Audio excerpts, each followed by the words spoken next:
Bonjour, je m'appelle Mathilde. Bonjour, je m'appelle Ludivine. Nous allons vous présenter le merisier. Son nom scientifique est Prunus avium. Son nom populaire est guigné et son fruit est nommé la guigne. C'est une cerise amère. On le nomme aussi souvent cerisier sauvage.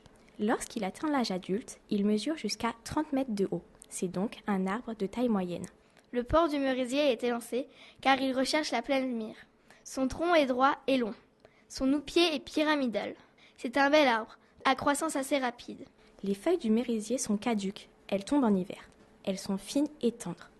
Leur forme est ovale, leur bordure est dentée et elles sont terminées d'une pointe. Les feuilles du merisier ont des couleurs différentes selon la saison. Verte foncée sur le dessus de la feuille et plus claire en dessous au printemps. Elles prennent une couleur rose vif en automne avant de tomber.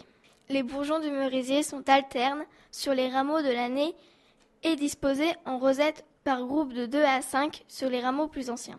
Ils sont ovales et de couleur brun-rouge. Les fleurs du merisier recouvrent l'arbre dès le début du printemps. Ils sont parmi les premiers arbres à fleurir et nous pouvons donc les reconnaître assez facilement dans le paysage. Les petites fleurs sont blanches et disposées en jolis bouquets contenant 2 à 6 fleurs. Les fruits du merisier sont appelés merises. Ce sont des petites cerises amères, tout à fait comestibles pour l'être humain. Elles possèdent un long pédoncule et noircissent en mûrissant. Ce fruit est un aliment important de nombreux oiseaux des forêts. En tendant votre main, vous pourrez toucher son écorce. Sa couleur est brun rougeâtre selon l'âge de l'arbre. Et se détache en fines lanières horizontales et luisantes.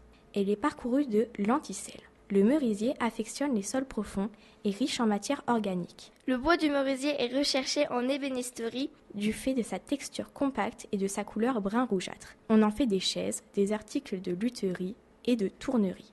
Le saviez-vous ? Ce bois était très utilisé au XIXe siècle pour réaliser des meubles de style Louis-Philippe, aujourd'hui un peu démodés. Le merisier n'a pas toujours eu bonne réputation et il est considéré comme maléfique dans de nombreux pays d'Europe.